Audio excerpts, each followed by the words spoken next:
Hello students, today we will discuss air pollution, a hidden menace, approach of class 10। ठीक अच्छी आज आम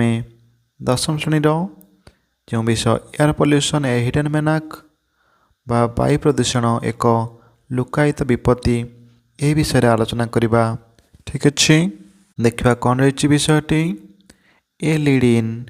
हाज it ever happen to you that when you come back home from outside you have a running nose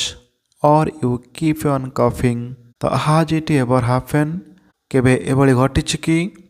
to you तुम सह that when you come back home जते बेले कि तुमे घर को फेरी आस from outside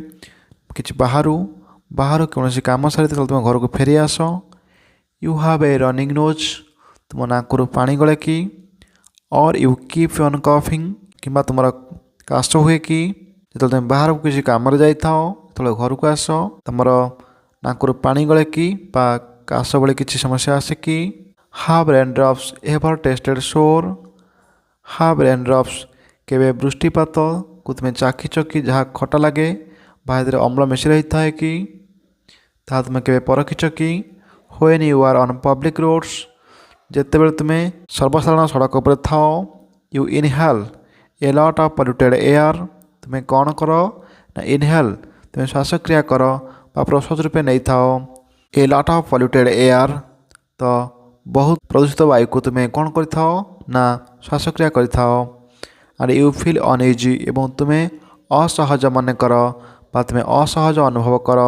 तुमको प्राय टिके अजंतरी लगे तुम काश हुए बा छिंक हुए बा अस्वस्ति लगे। तो many factors contribute to this air getting polluted. तो मेनी फैक्टर्स अनेक गुड़िए कारक अच्छी जे contribute to this air getting polluted यही वायु प्रदूषण अनेक गुड़िए कारकर अवदान रही जो कि वायु प्रदूषित होता है। Air pollution is a hidden menace. तो यही वायु प्रदूषण हूँ एक लुकायित विपद बा विपत्ति and a poses the greatest threat to mankind in the future। तो and poses the greatest threat एवं यह होची एक बड़ विपत्ति बा बड़ भय टू मैनकाइंड मानव समाज पाई इन द फ्यूचर भविष्य जीवन में। तो भविष्य में ये वायु प्रदूषण एक बड़ विपत्ति ठिया हम। ठीक अच्छे तो let us read the following piece. चला पढ़ा निम्न अंशटी को एंड थिंक ऑफ वेज एवं भाविबा किसी उपाय इन व्हिच जो कि वी कैन एनश्योर आम निश्चिंत हो पार जे we breathe clean and pure air आम सफा एवं शुद्ध वायु को आम परिष्कार एवं शुद्ध वायु को श्वासक्रिया नापी किसी उपाय खोज बाहर करवा। ठीक अच्छे तो देखी ना कौन रही प्रसंगटी देख the text. No one can forget one of the most tragic industrial accidents that occurred at Bhopal on 3 December 1984। No one can forget कहीं हेले भूली पारिबे नहीं one of the most tragic industrial accidents से जो कारखानार दुर्घटना घटी जहाँकि मोस्ट ट्राजिक अत्यंत दुखद जो शिल्पगत बा कारखानार दुर्घटना घटी दैट occurred at भोपाल कि मध्य प्रदेश राजधानी भोपाल घटी on 3 December 1984 जोटा कि 1984 मसीहा डिसेम्बर 3 तारिख में भोपाल ठारे एक शिल्पगत बा कारखानागत विपदटी घटी कहीं हेले भूली पारिबे नहीं। Deadly gas from a chemical plant operated by union carbide escaped into the atmosphere killing over 4000 local residents and rendering blind and creeping a large section of the cities surviving population. तो deadly gas तो एक मारात्मक gas जोटा कि from a chemical plant एक रासायनिक कारखाना अति मारात्मक gas कौन है जोटा कि ऑपरेटेड बाय यूनियन कार्बाइड। तो यूनियन कार्बाइड कारखाना से विषाक्त गैस टी कौन है ना एस्केप निर्गत है इनटू एटमॉस्फेयर वायुमंडल को। तो वायुमंडल को से यूनियन कार्बाइड कारखाना रासायनिक विपदपूर्ण मारात्मक गैस टी कौन है निर्गत है वायुमंडल को किलिंग ओवर 4000 लोकल रेसिडेंट्स। तो से अंचल बासिंदा जे थे प्राय 4000 लोक मृत्युवरण कले एंड रेंडरिंग ब्लाइंड एवं आउ कौन है ना से माने आक्रांत हो गले ब्लाइंड आउ किछि अंध एवं क्रिपिंग पंगु हो गले ठीक अच्छे अंध एवं क्रिपिंग पंगु हो गले ए लार्ज सेक्शन गोटे बड़ समुदाय of the cities surviving population तो से सहर रे बास करुवा गोटे गोटे बड़ भाग कौन है ना से अंध बा पंगु भली विभिन्न भिन्नक्षम रहिले जो कि प्राय 4000 लोक मृत्युवरण कले अनेक गुड़िए लोक पंगु बा अंध हो गले। Not only Bhopal but now every city every town every corner of the earth is facing such A crucial problem. Not only Bhopal तो एबे खाली भोपाल नुहे बट किंतु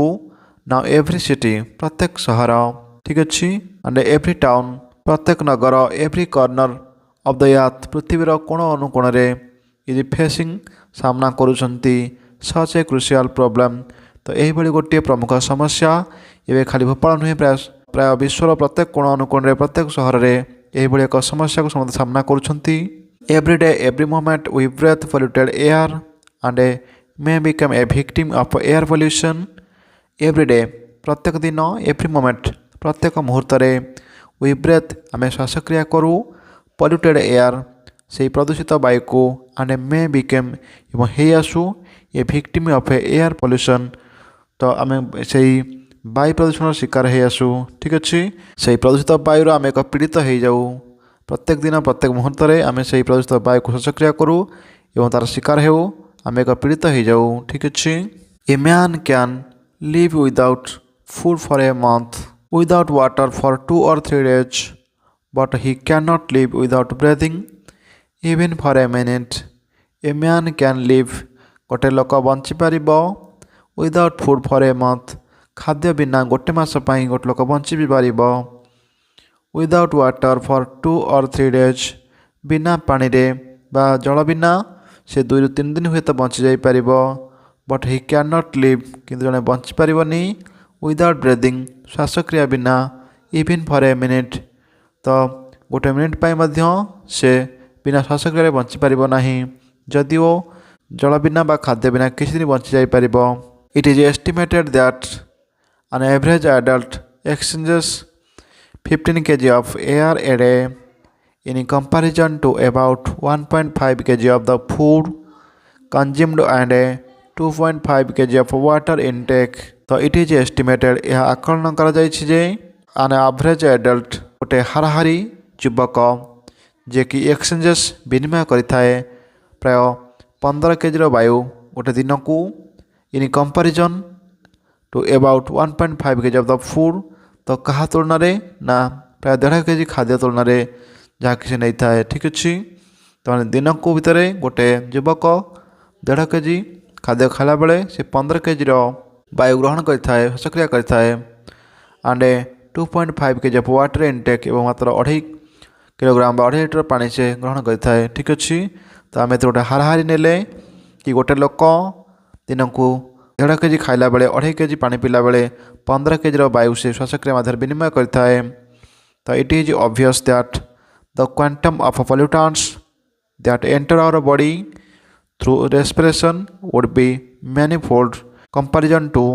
those taken in through polluted water और कंटामिनेटेड फूड। तो इट इज ऑब्वियस यह सुस्पष्ट जे द क्वांटम ऑफ पॉल्यूटेंट्स तो प्रदूषण परिमाण दैट एंटर आवर बॉडी जहाँ आम शरीर को प्रवेश करें थ्रू रेस्पिरेशन ये श्वासक्रिया मध्यम वुड बी मैनीफोल्ड यह अनेक गुणा हो पार अनेक गुण अधिक हम इन कंपैरिजन टू दोज यह तुलन टेकन थ्रू पॉल्यूटेड वाटर और कंटामिनेटेड फूड। तो विभिन्न मिश्रित खाद्य एवं आम जो जल ग्रहण कर से जल बा खाद्य ग्रहण करता तुलन तो वायु आमको कौन होता है ना अधिक परिमाण में प्रदूषित काम शरीर प्रवेश करते जेहेतु जल एवं खाद्य ठार आम अनेक गुण श्वासक्रिया वायु ग्रहण करूँ तेणु से हिसाब से से वायु अनेक गुण अधिक आमको आम शरीर भीतर को प्रदूषक मान प्रवेश करते खाद्य एवं जल तुलन ठीक अच्छे। Air is a mixture of gases comprising 70-80% nitrogen 21% oxygen and a little less than 1% argon together with 0.03% carbon dioxide। तो air is a mixture of gases तो ये वायु होची विभिन्न गैस मानकर एक मिश्रण जी कि कंप्राइजेस जी कि यह सूचाई देता है कि 78 भाग स्तर नाइट्रोजेन रही ऑक्सीजन रही 21% ऑक्सीजन अम्लजान रही and little less than 1% argon और प्राय 1 भाग कम आर्गन रही टुगेदर विथ सहित मिलमिश रही 0.03 भाग अच्छी कार्बन डाइऑक्साइड अंगारकाम्ल रही तो वायु मध्य 78 भाग जबखारजान 21 भाग अम्लजान और 1 भाग टे कम आर्गन रही प्राय 0.03 भाग अंगारकाम्ल रही this elements make up 99.9% of dry air तो यही जो एलिमेंट्स यही जो उपादान ये मेकअप मैंने पूर्ण करते प्राय 99.9% ये हूँ शुष्क वायु आज लंग आज दिस कंपोजिशन इज मेंटेन्ड तो आज लंग आज जेपर्यंत यही उपादान कौन होता है ना मेंटेन बजाय रही है तो एयर इज प्योर तो वायु से पर्यंत कौन अच्छी ना शुद्ध अच्छी प्योर अच्छी जेपर्यंत वायु रे यही समस्त उपादान सठिक ढंग से बजाय हो रही है से पर्यंत वायुटी शुद्ध अच्छी if this composition is Altered जदि यही कंपोजिशन रे किछि फरक आसला किछि भिन्न आसला तो the oxygen level get reduced और irritating gases enter the atmosphere the oxygen level gets reduced तो ऑक्सीजन बा अम्लजान स्तर कमिजिब और किंबा इरिटेटिंग गैसेस तो विरक्तिकर उपादान माने एंटर द एटमॉस्फेयर तार वायुमंडल प्रवेश करिब then the air is said to be polluted और तापर कह कि वायुटी प्रदूषित and inhalation of this polluted air can lead a respiratory disorder आम यदि से वायु को ग्रहण करवा से प्रदूषित वायु को आम ग्रहण करवा ताल यह कौन हम ना कैन लीड रेस्पिरेटरी डिसऑर्डर यह आम श्वास प्रश्वास या गोटे भूल क्रम को नब या गोटे व्यतिक्रम देखादेव ठीक अच्छे our air is being poisoned with the by products of an expanding technological society our air is being poisoned आमर यही जो वायुटी यह विषाक्त ही आसो with the by products of an expanding technological society आमर जो आम उत्पादित करुचे एक्सपांडिंग एवं ताकू विस्तृत कर चलीचे आमर टेक्निकल सोसाइटी को आम वैषयिक समाज को तो आम शिल्प समृद्ध होगापाई आम वैषयिक ज्ञान कौशल को जो हिसाब से आम एक्सपांड करुचे बा संप्रसारित करुचे तो से वायु प्रदूषण अधिक अधिक हम और वायुटी आमर विषाक्त हो air pollution is nothing new तो यही वायु प्रदूषण किसी नुआ नुहे बट व्हाट इज न्यू कि नुआ कौन ना is the scope and severity of air pollution बर यही वायु प्रदूषण परिसर और यार तीव्रता बा सांघातिकता केते सिवियरिटी केते ठीक अच्छे ताहा होची गुरुत्वपूर्ण ताहा होची विषय वस्तु in recent times quite a large number of industries can be seen in urban areas as well as in rural pockets in recent times वर्तमान समय रे quite a large number of industries तो अनेक संख्यार शिल्प गुड़ाक कैन बी सीन देखा जाउछंती in urban areas शहरी अंचल आज वेल आज से इन रूराल पॉकेट्स ग्रामांचल तो वर्तमान प्राय सबु अंचल शिल्प देखा शहरी अंचल हो बा ग्रामांचल हो सबुआड़े इंडस्ट्री देखा most of these industries spew dense smoke from the chimney the most of the industries तो अधिकांश शिल्प कौन करुछंती ना स्प्यू निर्गत करुछंती डेन्स स्मोक घन वायु बा घन धुआं मोटा बहलिया धुआं फ्रॉम देयर चिमनी तांकर चिमनी रू बा तांकर कारखाना जो ऊपर लगे चिमनी जाको हम धुआं नली कही तो से अत्यंत बहलिया धुआं बाहर what is this smoke made up how is it produced what is this smoke ये जो धुआंटी कौन अटे and what is this smoke made तो ये धुआं केमती सृष्टि है and how is it produced या किपर उत्पादित हो सृष्टि हो industries require steam and produce it various fuels such as a coal coke furnace oil and a brunt तो इंडस्ट्रीज रिक्वायर स्टीम तो इंडस्ट्री माने आवश्यक करती जल बाष्प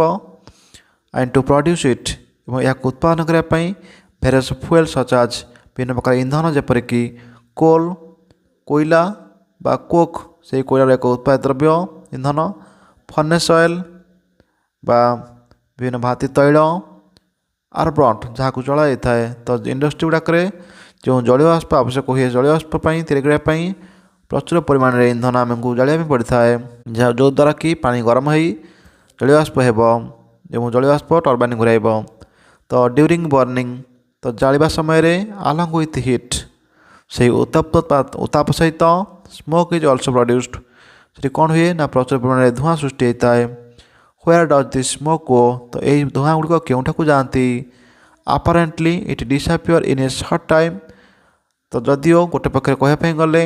ये डिसअपियर यह अदृश्य हो जाए इन ए शॉर्ट टाइम अल्प समय मध्य बट इन रियलिटी किंतु प्रकृत में वास्तव में नेभर डज सो या सेपरी हुए ना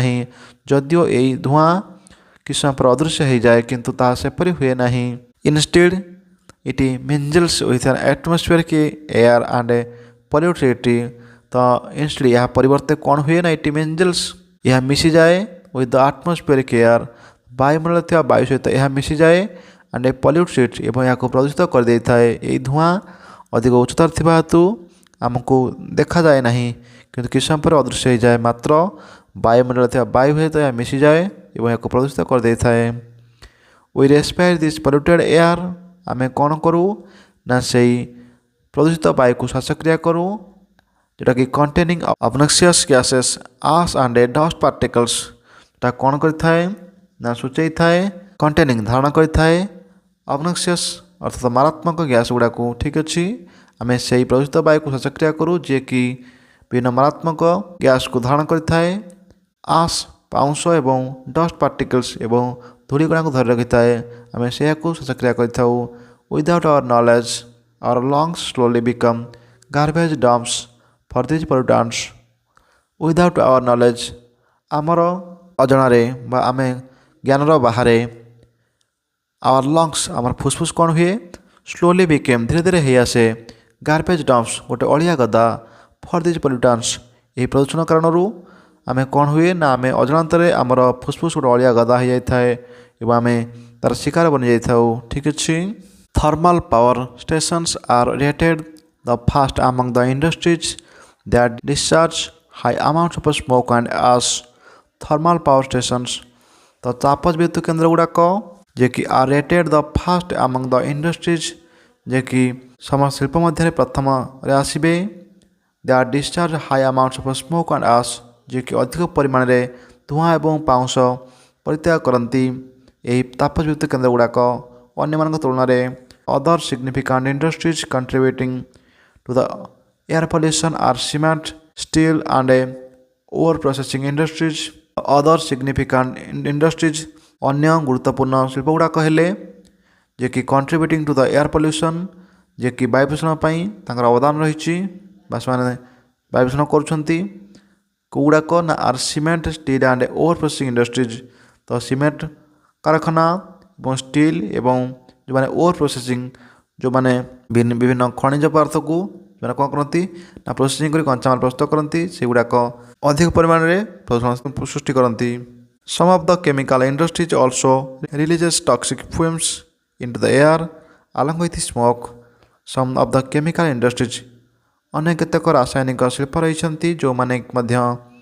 रिलीजेस परित्याग करती टॉक्सिक फ्यूम्स से विषाक्त धुआं एवं वायुमंडल परित्याग करती अलॉन्ग विथ स्मोक तांकर धुआं सहित विभिन्न विषाक्त पदार्थ को कौन करती ना वायुमंडल को परित्याग करते। ठीक अच्छे the automobile exhaust are in no way less dangerous than the industrial smoke. The automobile exhaust तो ऑटोमोबाइल निर्गत होता विषाक्त धुआं in no way less dangerous या कम विपदपूर्ण नुहे दैन द इंडस्ट्रियल स्मोक। गत धुआं तुलन में ऑटोमोबाइल निर्गत होता धुआं किसी कम विपदपूर्ण नुहे। It is reported that automobiles in greater Kolkata alone spew about 1500 tons of pollutants into the atmosphere every day. It is reported यह रिपोर्ट कर ऑटोमोबाइल इन ग्रेटर कोलकाता तो ग्रेटर कोलकाता ऑटोमोबाइल बाई जो यानवाहन गुड़ाक एलन केवल स्प्यू निर्गत करुँच प्राय 1500 टन। तो आम जाचे एक ton is equal to the 10 quintal. ठीक अच्छे तो 1500 टन पोल्यूटेंट प्रदूषक कौन करती से ना इनटू एटमॉस्फेरिक एवरीडे। तो प्रत्येक दिन से वायुमंडल को प्राय 1500 टन विभिन्न प्रदूषक को निर्गत करते कौटना greater Kolkata. It is stated that a person living in Kolkata, whether he is a smoker or not, is forced to inhale toxic substances equivalent to smoking 2 packets of cigarettes a day. ଆମେ ଏଥିରୁ କ'ଣ ଜାଣିବାକୁ ପାଇଲେ ନା it is stated that ଏହା ସୂଚାଉଅଛି ଯେ a person living in Kolkata ଗୋଟେ ଲୋକ ଯିଏକି କଲିକତାରେ ବାସ କରୁଛି ତ whether he is a smoker or not ହୁଏତ ସେ ଜଣେ ଧୂମ୍ରପାନ କରୁଥିବା ବ୍ୟକ୍ତି ହୋଇପାରେ କିମ୍ବା ନାହିଁ କିନ୍ତୁ ଇଜ୍ ଫୋର୍ସଡ୍ କିନ୍ତୁ ଏହା ନିଶ୍ଚୟ ରୂପେ ତାକୁ ଚାପ ଦିଆଯାଇଥାଏ ବଳପୂର୍ବକ ସେ ଏହା ନେଇଥାଏ ଟୁ ଇନହାଲ୍ ଟକ୍ସିକ୍ ସବଷ୍ଟାନ୍ସ ସେହି ବିଷାକ୍ତ ଉପାଦାନକୁ ସେ ନେଇଥାଏ ଇକ୍ୱଭାଲେଣ୍ଟ ତ ସମ ପରିମାଣରେ to smoking 2 packets of cigarettes a day ତ ପ୍ରତ୍ୟେକ ଦିନ 2 ପ୍ୟାକେଟ୍ ସିଗାରେଟ୍ ଟାଣିବାର ଯେତିକି ବିଷାକ୍ତ ଧୂଆଁ ତା ଭିତରେ ପ୍ରବେଶ କରିଥାଏ ତ ଜଣେ ବ୍ୟକ୍ତି ଧୂମପାନ କରୁଥାଉ ସ୍ମୋକର ହେଇଥାଉ କିମ୍ବା ନ ହେଇଥାଉ ସେ ଧୂମପାନ କରୁନଥିଲେ ମଧ୍ୟ ଯେ କଲିକତାରେ ବାସ କରୁଛି ତ ପ୍ରତ୍ୟେକ ଦିନ ସେ 2 ପ୍ୟାକେଟ୍ ସିଗାରେଟ୍ର ଧୂଆଁ ପରିମାଣର ବିଷାକ୍ତ ଧୂଆଁ ସେ ଶ୍ୱାସକ୍ରିୟାରେ ନେଇଥାଏ ସେ ଧୂମପାନ କରୁନଥିଲେ ମଧ୍ୟ the level of pollution is cities like Delhi Mumbai and Chennai are equally alarming. The level of pollution ତ ପ୍ରଦୂଷଣର ସ୍ତର ଯେଉଁ ସହରମାନଙ୍କରେ ଯେମିତିକି ଦିଲ୍ଲୀ ହେଉ ମୁମ୍ବାଇ ହେଉ ଏବଂ ଚେନ୍ନାଇ ହେଉ ଆର୍ ଇକ୍ୱାଲି ଆଲାର୍ମିଂ ତ ଏହା ସମାନ ଭାବରେ କ'ଣ ହେଉଛି ନା ସତର୍କ ଘଣ୍ଟିର ଦୃଶ୍ୟ ହୋଇଗଲାଣି ତାହାର ପ୍ରଦୂଷଣ ମାତ୍ରା ଅତ୍ୟଧିକ ବଢ଼ିଗଲାଣି To meet the demands of an exploding population, the number of buses plying on the roads are being increased. To meet the demands of exploding population तो वर्धित जनसंख्यार चाहिदा को लक्ष्य रखी चाहिदा को मेटाइबा निमंते the number of buses flying तो अधिक संख्यक बस गुड़ाक फ्लाइंग यातायात करवा यातायात करुँच ऑन द रोड्स सड़क रे आर बीइंग इनक्रीज्ड या संख्या बढ़िबार लगी तो जनसंख्यार जबड़ी वर्धित जनसंख्या को लक्ष्य रखी से चाहिदा मुताबक से भली यातायात करता बस संख्यार वृद्धि होउछि equally a greater number of lorries and other goods carriers are on the move तो अधिकांश संख्यार जो लॉरी बा ट्रक गुड़ाक जन द्रव्य को बहन करती जहाँ आम कहे गुड कैरियर्स द्रव्य बहनकारी गाड़ी से यातायात करुँच along with heavy vehicles use of cars jeeps and two-wheelers such as bikes scooters and mopeds have increased dramatically, all contributing to significant level of air pollution. तो along with heavy vehicles तो भारी जान गुड़ाक सहित use of cars car संख्या car व्यवहार jeeps and two wheelers एवं उभय car व्यवहार जीप व्यवहार और 2 चकिया जान व्यवहार जमीक बाइक हो स्कूटर हो मोपेड्स हो ये समस्त 2 चकिया जान हाव इनक्रीज्ड यह बढ़ी ड्रामाटिकली अति नाटकीय ढंग से ठीक अच्छे जमी जनसंख्या बढ़ला जनसंख्यार चाहिदा मुताबक लोक आवश्यकता मुताबक ये प्रत्येक गाड़ी संख्यार यथेष वृद्धि घटी all contributing to significant levels of air pollution ये समस्ते कौन कर अत्यंत परिमाण में वायु प्रदूषण स्तर को बढ़ाऊँ automobiles are responsible for 60% of air pollution in various parts of the world आज they release maximum carbon monoxide into the atmosphere तो ऑटोमोबाइल्स जोटा कि आर रेस्पॉन्सिबल तो सी हूँ अधिक दायित्ववान कि फॉर 60% ऑफ एयर पॉल्यूशन प्राय 60 भाग वायु प्रदूषण इन various parts of the world तो विश्वर विभिन्न अंश ये ऑटोमोबाइल्स गुड़ाक प्राय 60 भाग प्रदूषण कारण दायी अटंती they releases maximum carbon monoxide into atmosphere तो वायुमंडल को से अत्यधिक परिमाण में कार्बन मोनोक्साइड की परित्याग कर The menace of air pollution attributed to the automobile exhaust has now reached the peak level. The menace of air pollution तो वायु प्रदूषण विपत्ति वर्तमान कौन है ना attributed to the automobile exhaust तो ये ऑटोमोबाइल धुआं गुड़ाक has now reached the peak level वर्तमान प्राय शीर्ष स्तर में पहुँच जाइए and if this trend continues यही धारा बजाय रहिबो तो we may have to wear nasal filters on our nose in future तो भविष्य में आमको समस्ते नाक उपरे नजल फिल्टर लगे पड़ो तो वायु को विशुद्धीकरण करने आमको जंत्र बाहर कर चलिया पड़ो ठीक अच्छे the damage caused by pollution is enormous the damage caused by pollution तो ये वायु प्रदूषण द्वारा जो क्षयक्षति होची एनॉर्मस अत्यंत विशाल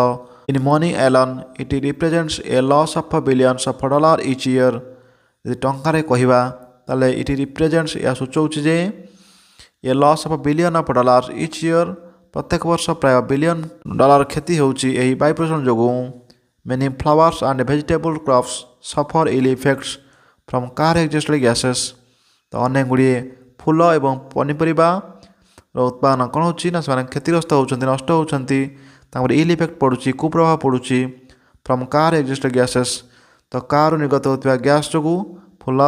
फल पनीपरिया नष्ट होउछन्ति। Trees have been killed by pollution from power plants. तो विभिन्न पावर प्लांट्स प्रदूषण जोगु गछड़ा प्राय मरुछन्ति। Cattle have been poisoned by the fumes from smelters and recover aluminium from ore. तो कैटल गुड़ा पशु माने से विषाक्त होउछन्ति by the fumes from smelters खनिज पिंडरू तार धातु को निर्गत करा जाय थाए। तो सेठू से पशु माने ता द्वारा विषाक्त होउछन्ति। तो air pollution causes rubber tyres on automobiles to crack and become porous. बर्तमान वायु प्रदूषण ये रबर टायर को छिद्र सृष्टि करिबारे ता सहायक होउछि। फाइन बिल्डिंग्स बिकम सैवी एवं सुंदर सुंदर कोठा गुड़िक सबू मैला हो जाती। देयर वाल्स ब्लैकेंड एवं तांकर कांथड़ा सबू कालीमा पड़ जाउछि with soot that has settled on them एवं तापर सब अंधुणी भेरी जाउछि। बिल्डिंग सरफेस में actually deteriorated because of air pollution. तो वायु प्रदूषण कारण तो बिल्डिंग ऊपर स्तर गुड़ा सब कौन होउछि ना तार सौंदर्य आउ से भली रहू नाही ता आस्ते आस्ते सौंदर्य कमिबार लागिछि। तो ठीक अच्छी ये आमर प्रथम पार्ट आम कि देखने बाकी जो पाराग्राफ रहा तो नेक्स्ट क्लास डिस्कसन करदेबा। ठीक अच्छी थैंक्स।